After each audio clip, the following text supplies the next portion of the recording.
Hello. Michael Diettrich-Chastain here with Arc Integrated, reaching out with another Leadership Live 5. Hope this finds you doing really well. Happy holidays. If you're watching this right now, it is the end of November 2022. So if you're watching this now, I hope it's a wonderful holiday season for you and your family and your business. And if you're watching this in the future, wherever you may be, I hope you're doing really well.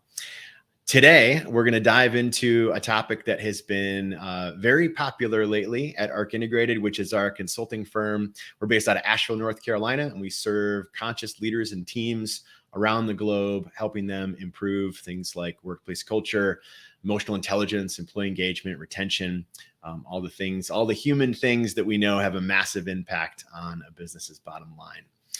And so we work with leaders all the time, traveling around largely North America this year, and have gotten a lot of questions. We continue to get questions on leadership every week. And one question that has been super popular lately is the utilization of assessment tools. What tool do we use? When do we use it? Why do we use it? What do we avoid? And what I mean by assessment tools, in case that brings up a smirk or a question, assessment tools are things like the DISC, the Enneagram, the Workplace Big Five. A 360 tool is a good example. These are all workplace assessment tools that help you understand various things like communication style, motivation, ability to resolve conflict, a number of other elements. And so this question about assessment tools has become so popular lately that I've decided to put together a 3-part series on this. And so this is part one. So again, welcome. This is our Leadership Live 5. We do these typically a few times a month on a particular question around something having to do with workplace culture or leadership. So if you have a question and you'd like to have it answered via video, send me a message and I'm happy to put something together. Today's session is going to again be about 5 things to know about workplace assessment tools. Part 1, like I said, this can be a 3-part series. Part 1 is just 5 things to know about the tools. And then part 2 and 3 will take a little bit more of a deep dive. I'm going to try and get this done in less than 10 minutes. And that is always the promise on these Leadership Live 5s. So let's jump in. 5 things to know about workplace assessment tools. Number 1, there is no tool that gets you exactly right. And I know this from debriefing many tools over the years. A few of the tools that we use at Arc Integrated include the DISC, the values assessment, the group culture profile. There's an emotional intelligence 360 tool that we use, the attributes index, a number of others. And the reality is that there isn't a tool out there that captures your totality as a human and as a leader. And so it's important to know. It's important to know that there are tools that look at particular parts of our strengths and or challenges and blind spots, and that there isn't one that gets us all perfect as a complete human being. So important thing to know, and choosing the right tool for the right purpose. We'll get to that in a minute, but just know first that no tool gets you exactly right. Second thing to know is that the tool itself is really only as good as the debrief. And what I mean by that is that you could take an assessment online, get the results, read it, and usually what happens without some support on the debrief is that there is misinterpretation. So it's a huge risk. So when I say the tool is only as good as the debrief, is that when you do take some kind of workplace assessment tool, you should have a really good consultant or coach or someone that's certified in that tool to help you understand what aspects of it are getting you right, what parts of it might you want to lean into further, what parts of the tool maybe missed what they were looking to measure about you. So important tip, make sure you have somebody that helps you debrief that tool. Tip number 3 is the tool is really only good as the application. What this means is that, whenever we're doing a workplace assessment tool, whether we're measuring, the performance of a team or the leader's ability to communicate or someone's ability to resolve conflict, we're really always asking one question, which is, how do I create a change?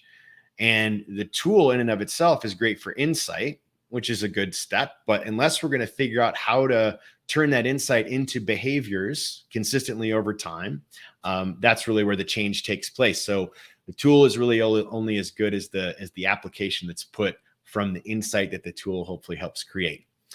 That's tip number 3.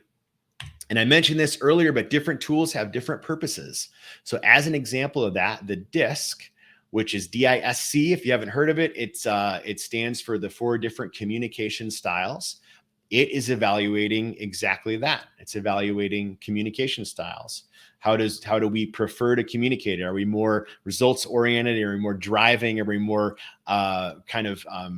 direct? Or maybe are we more oriented toward details? Are we more oriented toward the data? Maybe we're more oriented toward interpersonal, wanting to know the person and wanting to get to know, put emphasis on the relationship. These are all different styles. So that's what the DISC does. Alternatively, there's another tool called the values, which looks at what are the things that might help keep me motivated. Is it my ability to be independent? Is it my ability to have influence over others? Is it my aesthetics? What are these areas that might help me feel motivated in the workplace? Those are just 2 examples of 2 different tools that look at very different things. So a really important thing to remember, different tools, different purposes. And then lastly, my friends, this is, I think, the most important one, is that you can change. You can change what a tool proposes to evaluate or measure in any given moment in time. Even though some of them claim to be able to be consistent over the course of time, the reality is that we do change. Life happens, events happen in our life, and that influences sometimes drastic changes. And sometimes it's the work that we do on ourselves and in our leadership that also creates change for us. And so important thing to keep in mind.